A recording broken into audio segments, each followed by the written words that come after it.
And the Honorable Elijah Muhammad said, all my followers can take my name. And I looked at that letter and I said to myself, well, this is true because we are all his children. There's a brother here that has been working faithfully with me since I first got started.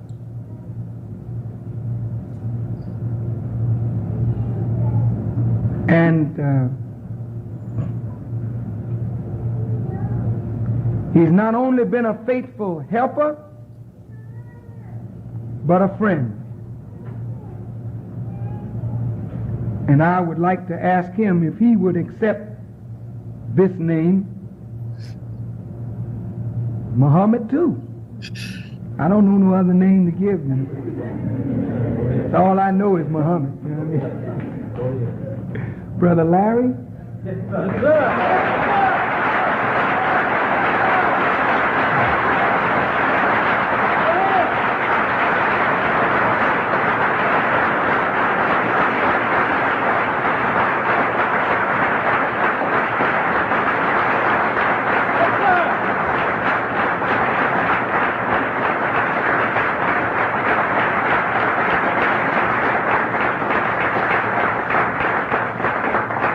I think the name that I would like to give to brother, so beloved brother Larry, Abdul, the servant, Akbar of the great Muhammad. The servant of the great Muhammad. And that's true. That's who we are. And that means that brother here has to do great works in the name of Almighty God, Allah, and in the name of His Christ. If you don't do great works, you're not worthy of His name. Is that right? Right. So, Brother Larry, do you pledge in the presence of the community of the Nation of Islam that you will strive hard to do works that are worthy of praise, and that you will not take the praise for yourself, but you will give the praise to whom it rightly belongs, God and His servant, the Honorable Elijah Muhammad? I do, Brother Minister. And do you pledge to be a faithful son of our Father, that will lift up His name and lift up His glory and His works till death overtake you? I do, Brother. Then from now on, brother, this community will know you as Brother Abdul Akbar Muhammad.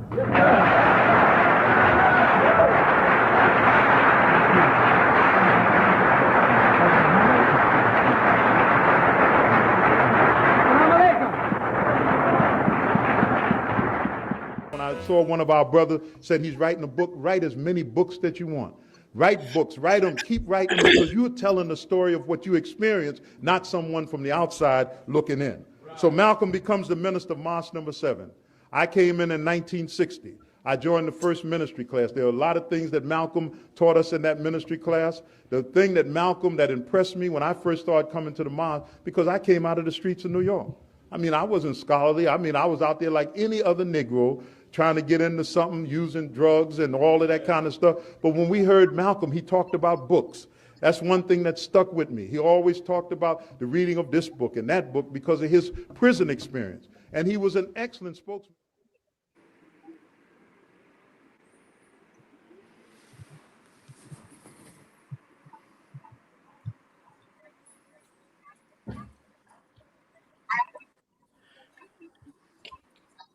Want to welcome you guys and brothers and sisters to the Muslim Street. This is the Muslim Street. You can find us at www.themuslimstreet.com and across all social media, Facebook and across Instagram. But you can't find us on X. They banned us a long time ago because this Muslim Street We're about the struggle and the liberation of people all over the world. And if we need to call that out, as we called it out on X, that's why they get rid of us. So we got a special program here today. We're honoring the legacy, and this is a tribute to Akbar Muhammad, Minister Akbar Muhammad, who was the African and international representative of the Nation of Islam. And Minister Louis Farrakhan passed away a few days ago. And we have gathered a pretty distinguished crowd, I think. Those of us who are on this panel have had personal interactions with Brother Akbar. You're going to hear more anecdotal remarks, stuff that you will not be able to find anywhere else or from anybody else. So we were his students, we were his mentors. On some level, I think our Mobley, a colleague. We also have a special guest, one of his daughters, his third daughter, Sauda Aziz, who I shared a last name with, and I hopefully anecdotally I can talk about that and how that came about a little later. But we also have with us Dr. Viber Issa White, who is author of Blacklisted, The Price of Speaking the Truth. And Dr. White is also running for a congressional seat in Orlando, I think District 10, coming up in August. We want to make sure that we support him with our nickels, our dimes, our dollars, and stuff the ballot box as much as we possibly can. We have Art Mobley, member of the Darfur 23, co-convener of Darfur 23, and also a founding member of the National Association of Black Journalists. And we also have with us Hassan Ali, who is the author of and I swear, Hassan, this is one of the $1 million words, and I'm going to get it right for you, bro. It's going to sell more books, though. We want to make sure that we support, as you heard, Brother Akbar, encouraging people to author books. And he did that. Dr. White has authored books. Myself, I authored a book with his inspiration. You can find all of our books on Amazon and also Incipients. This is written by Hassan Ali. Hassan Ali and I share this Muslim holiday in Ramadan, and this being the third day of Eid al-Fitr. We happen to be on African soil. I literally can reach out with my Black Power fist one way, and he can reach out with Black Power fist the other way, and we can touch each other in the African Maghreb. So I'd like to get started with our Dr. White, with our special guest, Sauda Aziz. It is her father, Dr. I like to call him Dr. Akbar Muhammad, who has given his life to the struggle for the liberation of African people all over the world. And, when I met Brother Akbar back in 1981, 1982, Akbar had a whole bunch of daughters. And, and every once in a while, Sauda, he would see a sharp brother that he was mentoring as a young Muslim, and kind of corral us and then bring him around the house. And I'm sure you saw a few brothers. One of the first brothers I'd like you to remark on this, and how Akbar was just a mentor to so many of us, and this is the way he did it, was a brother by the name of Brother Wendell, whom was inspirational to me in becoming a Muslim. This brother Hassan, if you could have saw him back in Chicago, he was everything Chicago had to offer. Just sharp 20s, knew how to dress, knew how to talk, had his blackness on point, and he grew up in the Nation of Islam, as a young junior FOI, and now a young man training others. So why don't you kind of start off right there, and how you just having so many sisters, like I think it was 7 or 8, and how Akbar would just show up with these sharp brothers that he was mentoring back in those days. Well, thank you, everyone. Assalamu alaikum, first of all. I'm going to give my part, and then I will cue in on what we were saying there about Brother Wendell. Greetings, everyone. My name is Sauda Aziz. I'm the third daughter of my late parents, Akbar Muhammad and Miriam Aziz. May they both rest in power. I'm just going to keep taking my deep breaths during this journey. I want to thank everyone that have sent their condolences to our family after my father's transition. And the love for Akbar is just pouring in, just unbelievable.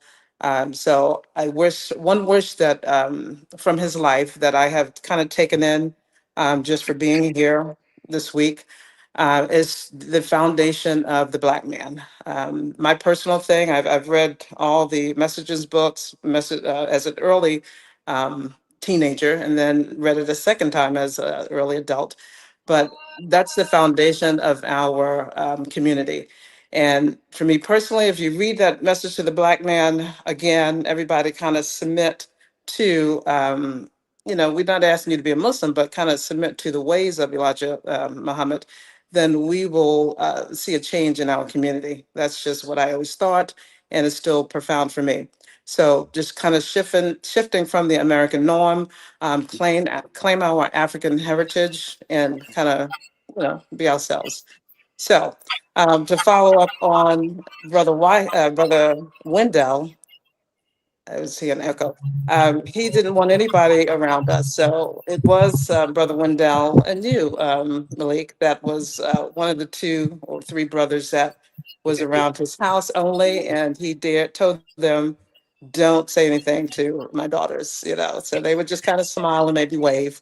But the bold ones, Brother Wendell, did speak a lot. And he got to know me personally and maybe a few other my sisters. And definitely Malik, that has adopted his name to Aziz. I appreciate that. He was one of my close friends. I worked with him with Mr. Green, Chuck Green. Green, right? We worked together on some technology, computer information, which is one of my business majors from Chicago State University. So that's how that happened.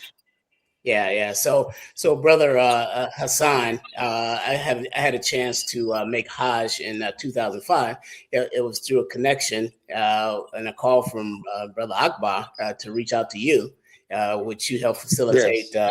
On point, man. I mean, you were on point because you were on point because I was on point. Because when you say, "Hey, man, you got an opportunity to go to Hajj, I need this, and that by this, and that date," it was there on time. There were no questions about it. But all that came through brother Akbar. Right. I made Hajj in That's 2005, literally because the wheel started there, and you did the heavy lifting on that. Can you tell us a little bit about Brother Hassan Ali, about your work, and also how Akbar Muhammad inspired you? Well, may Allah have mercy upon him forever, number one.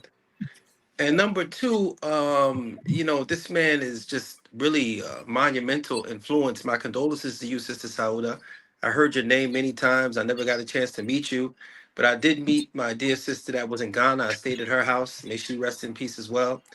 And many of your other sisters.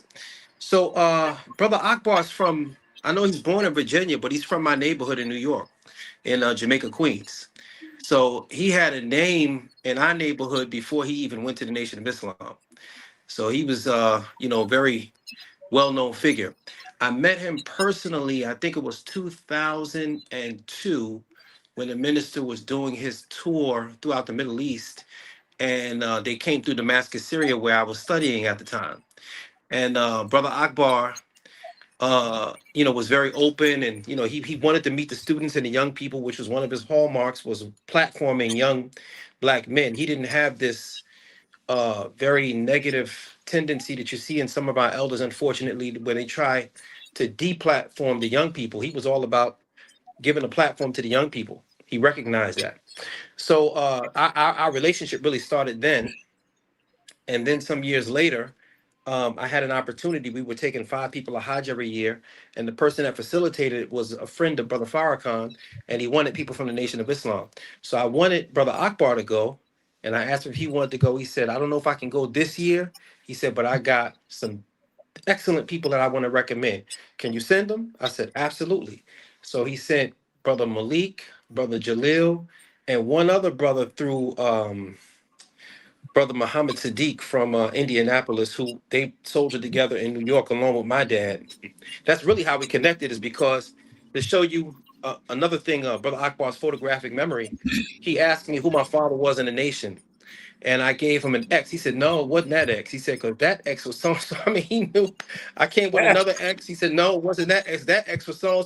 I said, "How does this man memorize stuff?" Finally, we got it right. And he was able to locate who my dad was from the year he came in and all that stuff. Just from, I mean, that was, If you knew him, you knew that about him. You know, you couldn't misquote a book he read because he said, no, no, no, no. Page 17 didn't say that. Page 17 said X, Y, Z. So that's how I came to know and you know, fall in brotherly love with my brother Malik, and also by extension my brother Dr. Vibert. And I've heard your name so many times, brother Art. You as well, even though we've only communicated virtually. But this Yes, sir. man was like a hub that all these spokes of connection came from. And you know, it's really just amazing. You know, I'm gonna Yeah, stop there, just man, because you know, Yeah. yeah. that's a great segue because you know I talked about Brother Akbar for, being the link, as you just explained, and me making my pilgrimage to Mecca. The very first time I went to Africa, there's Brother Akbar again.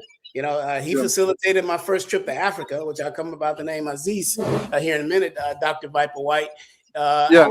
I had this, you know, here I am, I don't know, 29 years old, 30 years old. I had this idea in my head to resurrect the dual citizenship concept of Asante Kwame Nkrumah in 1957 when Ghana got the independence from the British. And what Asante Kwame Nkrumah wanted to extend to the entire African diaspora was dual citizenship. Come home to Africa and let's rebuild Africa, right? But there was an issue that arose. You know, the movement was broke. Neocolonialism entered Africa and attacked the movement in the 60s and the 70s, which takes us, you know, through the 80s. And we were disunited, not only here in America, but we were totally disunited from a Pan-African perspective. Hence, I came up with this idea that on the bend of this around the Dream Team, Jordan, Magic Johnson, and the Larry Bird in 1992, joining the Olympics because they were getting ran over in the previous Olympics by the Europeans. So what I wanted to do, once they picked the Dream Team, they left an element out of that Dream Team, and that was Isaiah Thomas. Brother Hassan, you got to listen to this story, man. So they leave Isaiah out. I know Isaiah through some cousins on the west side of Chicago where my people are from. So reach out to Isaiah, and my idea was, let's get Isaiah to get dual citizenship in Ghana, and he can rally, you know, another 12 players, 15 players from the United States that are Africans, and they can represent Ghana in the Olympics, and it'll be a showdown between the Dream Team. Oh man, this was it. This was my idea, right? So I sit down with Brother Akbar and another one of our great scholars who passed away, Dr. Khalid El Mansour, who wrote 30 books on 30 Ramadans on the Afro-Arab. And we sit down for 2 hours. And I tell them about, you know, this idea I had. Man, they were hyped. Akbar says, I got to get you to Ghana to make this presentation as soon as possible. When can you come? So we set it up. And I was over there for about 3 or 4 weeks. And he literally, this is what I'm talking about, Brother Akbar. Here I come, just a regular brother. And on New Year's Eve, I'm sitting at the presidential palace in Ghana, bringing in the new year. The next day there was a military government in charge of Ghana through a coup d'etat by who would then become the president, President Jerry Rawlings. Now, they were ushering in free elections, democratic elections in 1992 under the PNDC. Now, that January 1st, Akbar is literally sitting front row, center stage, and there's a representation of 53 other countries on the African continent, whether they're heads of states or ambassadors, sitting on the rostrum on the dais. Akbar is sitting right behind President Rawlings, who was making a speech, and then I'm sitting next to him. No way I even get a seat like that, but I can't even dream about that. And then the last thing I'll talk about, Dr. White, is this, before I bring in this personal story of how I got my name, was, and I want you to talk about Ghana and Akbar's work in Ghana, and that is I was able to meet with the head of the Ghanaian Olympic Committee and make my presentation of what I just told you. General Arnold Quaynu, who was heading up that. We met several times in high-level meetings, and they were excited about it. The Ghanaian Olympic Committee approved my idea and my project to move ahead with this. Later, we got the news before I left Ghana that as they went to the International Olympic Committee, they wanted and they had demanded that the play-in or the qualifications for Africa, who will represent Africa in the Olympics, had to go through these qualifying rounds, and those rounds interfered with the NBA season, and that killed the whole thing. However, none of that happens without Brother Akbar. I thought it was a noble cause, and before you jump into Akbar in Africa, Dr. White, can you imagine that we're able to pull that off without a event? Because you know what would have happened. That dream team would have got beat by Isaiah's team. Well, Brother Akbar, a brilliant man, and I call him a coalition builder. My work with him stems all the way back to 1978 when I met him as a young student at Bethune-Cookman University. And he had set up a lecture for the minister to speak there. And I was impressed with the minister, but I was always looking at this tall black dude in the back of him. I always had a book. And, at that time, he was tall, he was strong, he looked like he could kill a brick. And I just liked his demeanor and his way of doing things. Then later on, I began to work with him and learn how he functioned and became not only a member of the Nation of Islam under him, but his student, his friend, his brother, and I called him actually one of my fathers. But when we talk about the importance of Minister Akbar, again, I go to the fact that he was a coalition builder. And what I mean by that is that, one, religiously, he was able to connect the Nation of Islam with the Sunni community, the Shiite community, and the other schools of Islam in a way that most people couldn't be able to do. He saw the common denominator between all of them. On another point, he was able to bring together brothers and sisters who were Marxists, who were socialists, who were communists, who were nationalists, who were part of the conservative movement, part of the liberal movement in the United States. He was able to bring all of them together to talk, to debate, to look at the commonality of the Black struggle. Then on the third point, he was able to connect the struggle of the African world and the African American world with that of the Asians, in East Asia, in Central Asia, like no other person.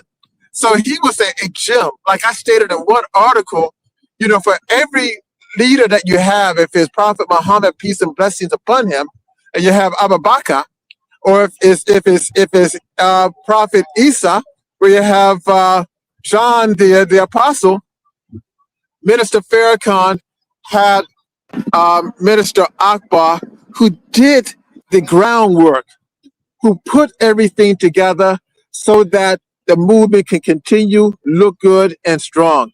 And I don't know if we're ever going to see a person like Akbar again, because he devoted his life, even to the point of, maybe, I don't want to say ignoring his family, but his mission was the nation and the Black world.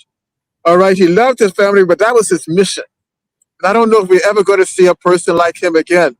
And on the African continent.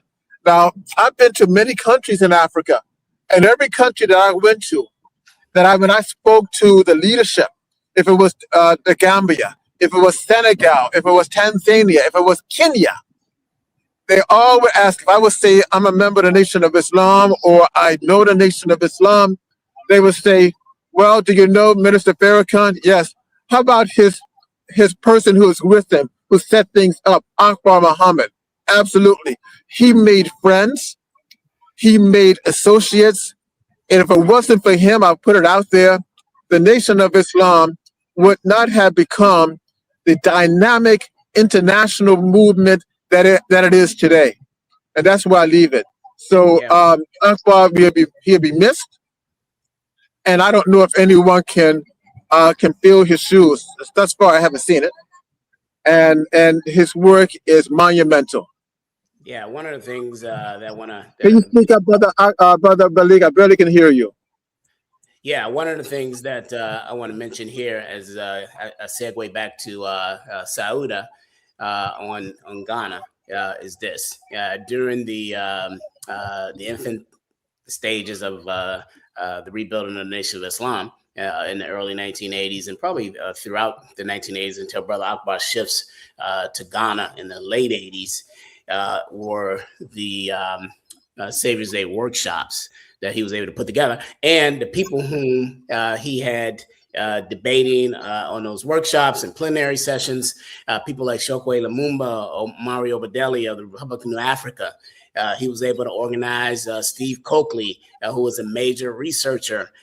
He was able to organize Dr. Conrad Worrell, a National Black United Front, J2 Wausi, a National Black United Front in New York, others like Preston Wilcox. And there will be some fiery debates, over Malcolm. I mean, knockdown, drag out fights. And it was Akbar who invited these different thought patterns, Dr. Jacob Carruthers and also Dr. Anderson Thompson of the African community of Chicago, Dr. Ivor Carruthers, who leading sociologist at Northeastern Illinois University, all at those conferences and many others, just facing down. And one of the things I've been trying to get a copy of this, Brother Viper, is the 1980 Come Again International Conference. Over 3,000 people attended that. And it was a workshop in February, right before Savior's Day. And I got to tell you, Akbar was able to organize an entire international revolutionary front who presented there. And it was just amazing. If anybody can get a tape of that out there in the listening audience, please let us know. But going back to Ghana, Sauda, his work over in Ghana and some other things that you and your sisters were forming organizations to introduce Black Americans to Ghana for the first time. Now it's become really popular. And, I see a whole bunch of stuff going over there now, but all that really starts with Brother Akbar. Can you talk about the early days, the late 80s and the 1990s? You as a family had organized tour groups and what that meant to what we see now, which is every popular, ordinary person wants to go over to Ghana now and not come back home. All right. I first want to say that Dad was on a mission. Dad was on a mission, and yes, thank you so much, Brother Private, for that. He was an amazing man and father. Try not to get emotional here, and surprised I'm strong right now. So I questioned who was Akbar, in my radiant, who was he? And I will spend the rest of my life through the community to find that out. Things that I didn't know that is coming in, but I know that he had a special light from Allah, and we will follow that. So as far as Ghana, Samim is the one that really took on the legacy of the Adventure in Africa tours, which we started out in, I believe, in 1985. So he had that set up for many years. And so a lot of that intricate stuff with the presidents, I'm not privy to. I would leave it to another discussion with my sisters that know. But it was lots of groups that had come over. We joined them every time. And it was new. Ghana was just kind of recepting Dad with the mission of, the Muslim community, Muslim mosques. And so that was growing. They had some land that they were kind of vested into. Like I said, we will extend that conversations to where they are today. So then my sister, I had several sisters that, took residency in Ghana, one being Samaya, and she worked at the International, Ghana International School, but she done so much more. She had a teacher store there. All of these were in the footsteps of my father that had a bookstore in New York. So I see a lot of things in me, in my sisters that model him. And like you said, Brother White, I don't think that we hope to get more soldiers in the community like Brother Akbar. So we got to lift them out. Um, but Ghana is a great place now, and everybody's coming over. In fact, I was scheduled to leave on Monday for the week, and that didn't happen. You know, my flight was canceled. Then I found out that I shouldn't have gone anyway because he transitioned the next day. So that was just a spirit saying that, hey, he's waiting for you. So didn't get to see him, to tell him what I needed to say. But the mission of Ghana is still there. So maybe we'll have another trip. The trips are still coming next week. And, we're building there, Discovery Camp, a home. So we are trying to, get ourselves there and get people to come to Ghana and take residency there as well. Well, Yeah. the only one that has been able, besides Brother Akbar, to have such a tremendous influence as an African American in Ghana was John Henry Clark. He came before him in the 1960s when he worked with Kwame Nkrumah. But that was a long time, from 1963, 1964 to 1985, 86 when Akbar went there. It's a long gap, but no one since has been able to create that dynamic and that influence that encourage other African Americans to go there. What is the influence? What I'm talking about? One, he spoke constantly and he worked constantly with the Organization of African States. He worked closely with the Organization of the Arab League. He worked closely with intellectuals and politicians that was in Ghana and in West Africa, and by doing that, he was able to influence them about our struggle in the United States. And also keep in mind that when Akbar went to Ghana, I mean, he went there blindly. I mean, he knew some things, but he went there blindly. But he had the smartness. He was astute enough to find a way to find his niche to go in. I remember when I opened an office in a Novotel. I don't know if you know that, Samar. In a Novotel, but when I had my office there in Accra, they asked me first of all, "Do you know Akbar and what does he think about it?" I mean, that type of influence Yeah. So that he had. And I yeah. also say one last thing about that. Um, Even though we went to Libya, it was Akbar who started to focus and distribute that little book called the Green Book that Colonel Gaddafi had written, and he would teach us about his philosophy, and that's deep because no one has done that. Maybe your brother Hassan know that, but not too many. Yeah, and we can see, brother, on that trip to Libya, particularly initial one in the mid 1980s. I think it was like 1985 or early 86. Samima Aziz, Sauda's sister, was on that trip, and I remember her presenting in Chicago on her return. So Art Mobley, I'm gonna tell a short story now. I'm gonna segue into Sudan and Brother Akbar there, and that is before I left, I was so impassioned by my trip to Ghana. Brother Akbar and your mother Sauda hosted me. Sister Miriam, she treated me like the son she never had. I want to tell you that, and she just loved me to death. Anyway, I was so inspired by that. When I got home, I wrote a letter to your family asking Brother Hassan, could I use their last name as my last name? And they responded, absolutely. They were touched by that, by me asking permission to do that. Now, when Akbar, when the Nation of Islam and Elijah Muhammad passed in 1975, they were under the leadership of Imam Wardi Muhammad, and they took Muslim names. His name was, correct me if I'm wrong, Sauda Kareem Abdulaziz. And That's correct. okay, that you have Aziz on your name, and that is the name that they gave me permission to wear. My mom loved the name Malik. She named me whatever that slave name was, and she chose that, and that's how I became Malik Aziz. And got it changed. My mom changed everything all the way down to the birth certificate when she was 26 years old and had me at Illinois Masonic Hospital at 4:06 in the morning, November 15th. All right. So Art Mobley, Sudan and the Darfur 23.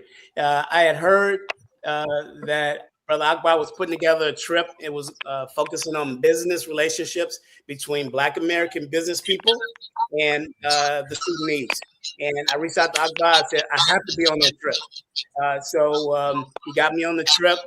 And essentially, our first day there, we went to Darfur. There was a lot of confusion of the Zionist-controlled press that is controlling the messages and the narratives right now. They have always done that. At the time, I was the founding chairman of the National Black United Front of Florida. I had a very large cadre down in Florida, and I went on that behalf. Our first day there, we went to Darfur. Our second day, we're standing on the banks of the Nile River in Khartoum, which was the capital. And I immediately talked to Brother Akbar, and I said, this group, like the Durban 400 or the Jericho movement, has to be politicized. We cannot be over here just doing capitalist business. There has to be a bigger piece, and that bigger piece is communicating to the masses of our people back in North America to change the trajectory of the narrative of Darfur, and we began a fact-finding mission. And I called for the convention and the convening of the Darfur 23 on the banks of the Nile River. Art Mobley, you're a member of the Darfur 23, which was born in Sudan, just like that. Can you talk a little bit about Brother Akbar and his international influence, particularly on Sudan? Well, thank you, Brother Malik, and my condolences to his sister, who is very patient, and glad that she is here with us this morning. And Sister Sada, thank you so much for sharing your father with us and allowing us to be a part of this tribute. I go back with Brother to around the Million Man March. Owned and operated a radio station, FM radio station in Phoenix at the time. And of course, you know, that's that the minister has a home here and is here quite often. And there's another brother, Brother Wahid. I don't know if Malik, you know Brother Wahid. Yeah, down in Phoenix. Yeah. He is the person who introduced me to Minister Akbar way back while we were organizing around the Million Man March. So as a radio station, we were trying to take as much of Arizona to Chicago to the march as we could possibly take and cram into a bus and a plane. We did a number of interviews in the studios at Magic 107 with Minister Akbar and Wahid, and at one point, I remember having right before the Million Man March, huge groups of brothers. They would just come to the station and crowd around the desk and the podium that we had. We had stand-up studio, and as many brothers that could get into the room would be there. And we had about 4 or 5 microphones, and they would just be asked to step up to the microphones and share what they thought going into the march, as well as, we did continuous things coming out. So, but Akbar was always somehow that connective glue that brought everybody together. He introduced me after the Million Man March to a process that I had to go back to the University of Maryland to take part in. And we were trying to organize and did organize what was called the Millions More movement. And I was appointed the Arizona chairman and facilitator for the Millions More movement in Arizona. Brother Wahid and Brother Akbar were always right there to help. And anytime Akbar came to Phoenix, I was invited out, and I really appreciated that. But Akbar was just a real personal motivator for me, in that even in my professional life as a broadcaster, I remember the Million Family March that we had in DC. Akbar made it possible for me to be there in support, but also he pulled me up on the stage and made me talk to what looked like a million people to me.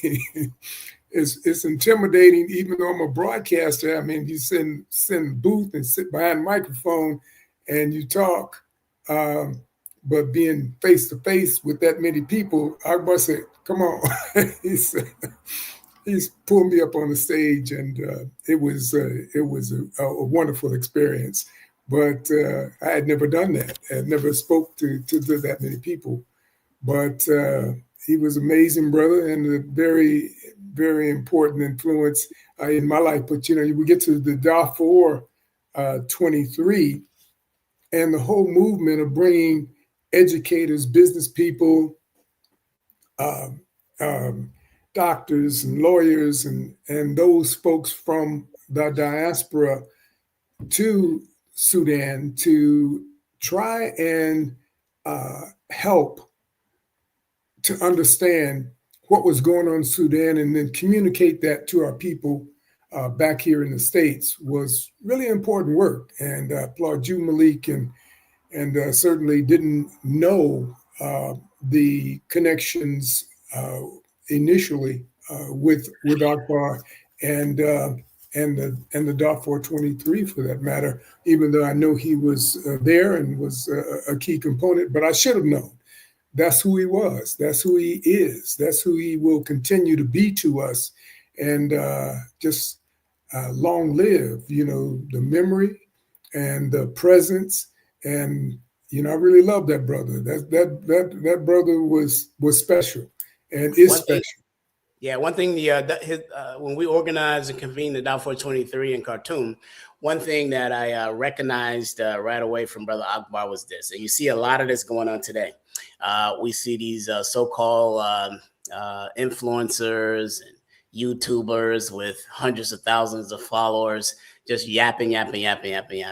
And the white man lets them yapping because they ain't yapping about nothing, right? Brother Akbar, on the other hand, we're flying back from Khartoum through Dubai. He comes to me and he says, probably about an hour before that long flight landed, and he said they're probably going to come on the plane and take me off of the plane, talking about, CIA, FBI kind of thing. And they're probably going to escort him off the plane before anybody else gets off the plane, right? And they're going to interrogate him for 2 or 3 hours as soon as he gets off this, 15-hour flight, right?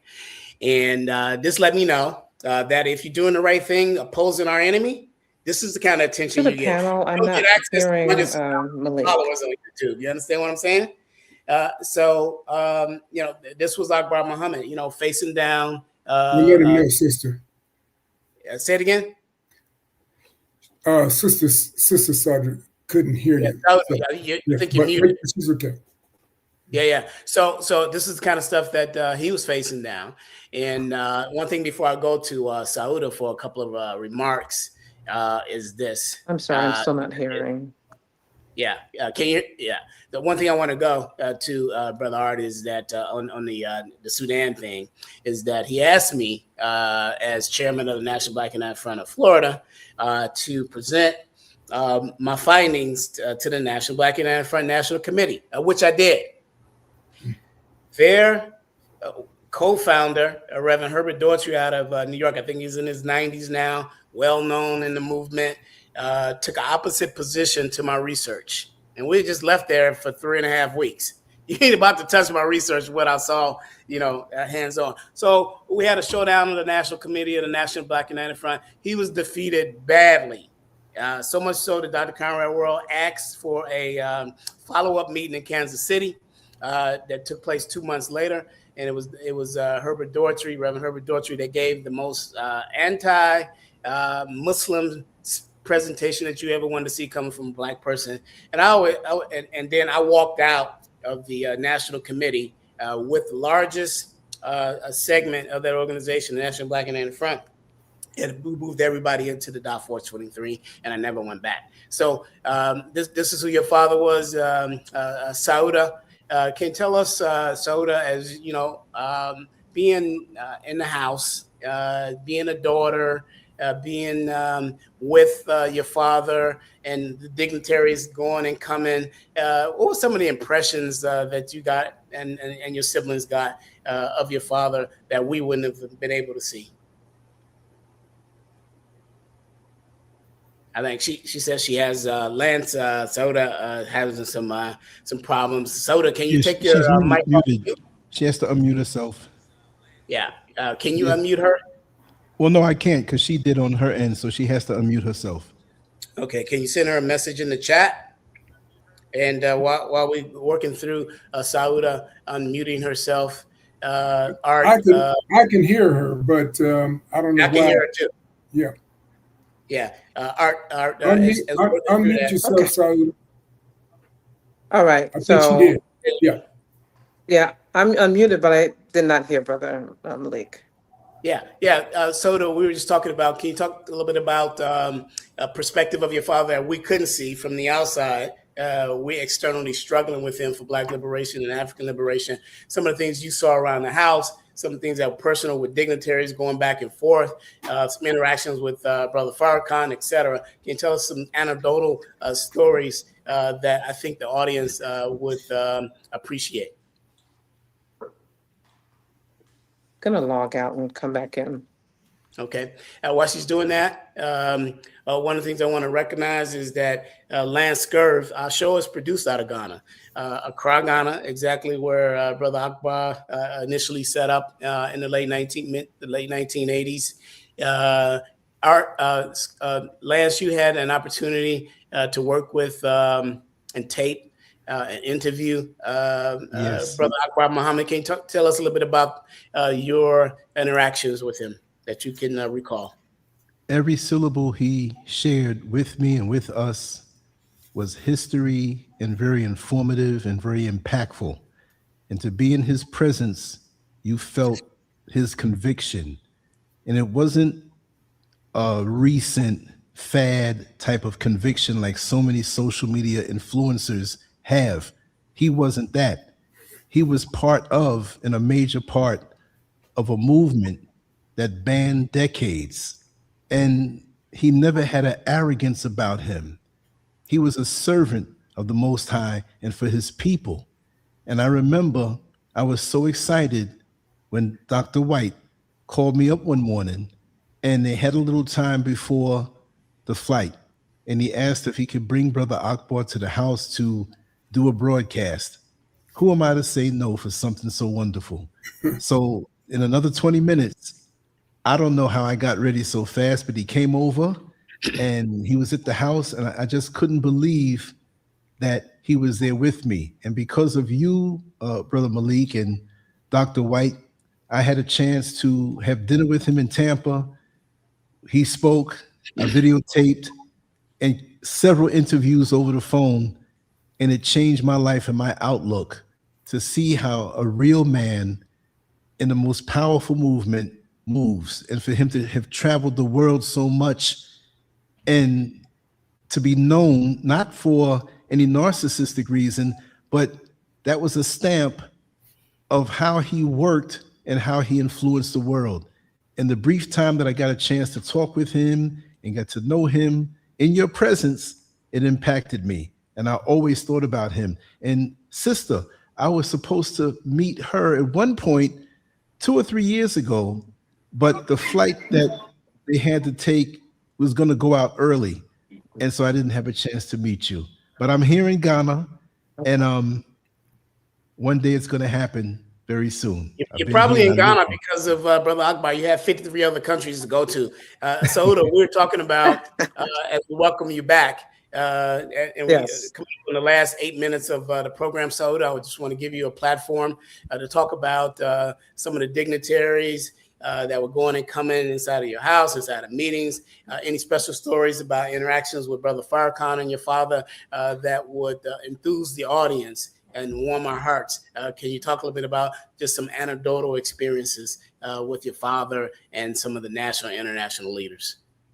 Okay, I'm trying to pull one of the sisters in that came in, but our lives were always, Dad had this morning schedule, so we always got up and sang this song. I'm late for a very important date. There is a time to say hello, goodbye, I'm late, I'm overdue. So that would be the morning song that we had to hear. And we got to start singing it and everything and that did rush us along. Kind of got in the car, the Muslim school. So we were living in two different places. But what I remember is Westbury, driving into Manhattan, and he had his jazz on. He loved jazz. So I personally had to endure that. I'm not a jazz fan to this day. Always over the minister's house, Hanan and I were close during that time, and, eating dinner. Dad and the minister would come in all the time, and, just regular family time.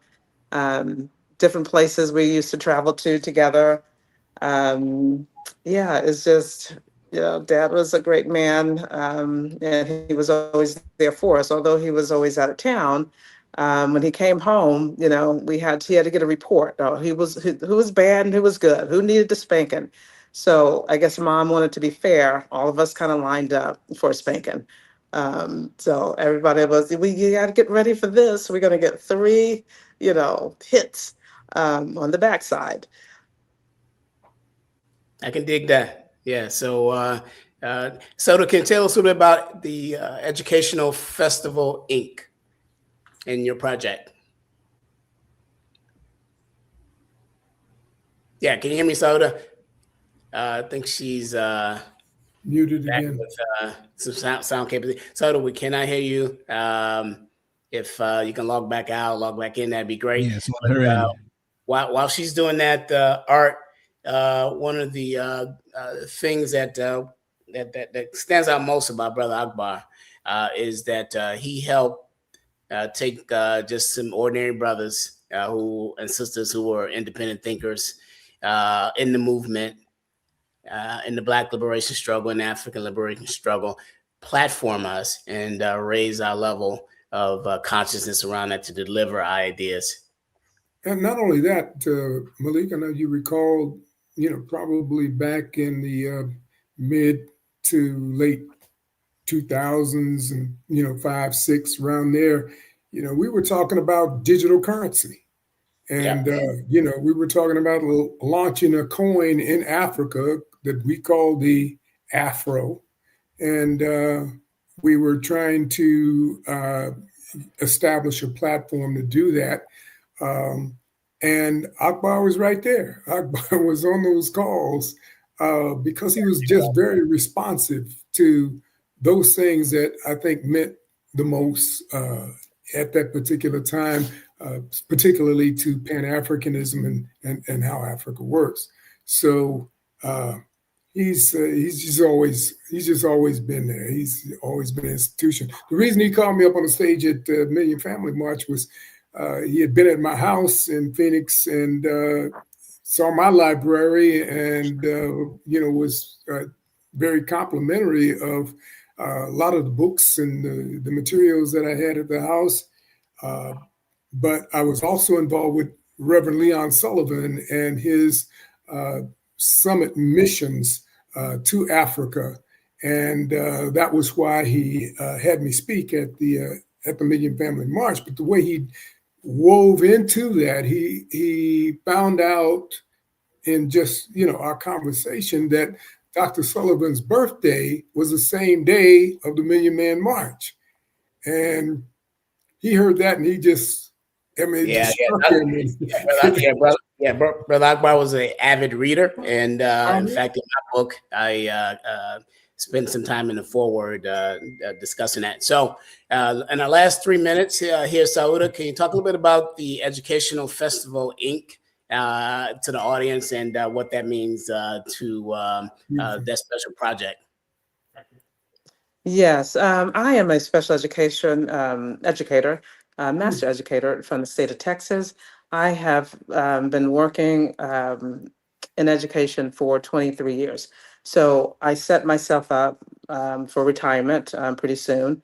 As Dad said, always, look ahead and plan ahead. So as I retire, I've had Educational Festival for 10 years, which is to provide cultural experiences, uh, educational backgrounds, and bring community awareness to our brothers and sisters and children, kind of taking them away a little bit from that curriculum that is imposed on them, and give them some natural education, teaching them about Africa, having festivals that teaches Kwanzaa and to be embedded in your culture. So as I move around and get ready to retire soon, this is what I want to take to Africa. I do have a camp that will be coming up in Pocoasi, if the brother knows that area. Certainly need some help there.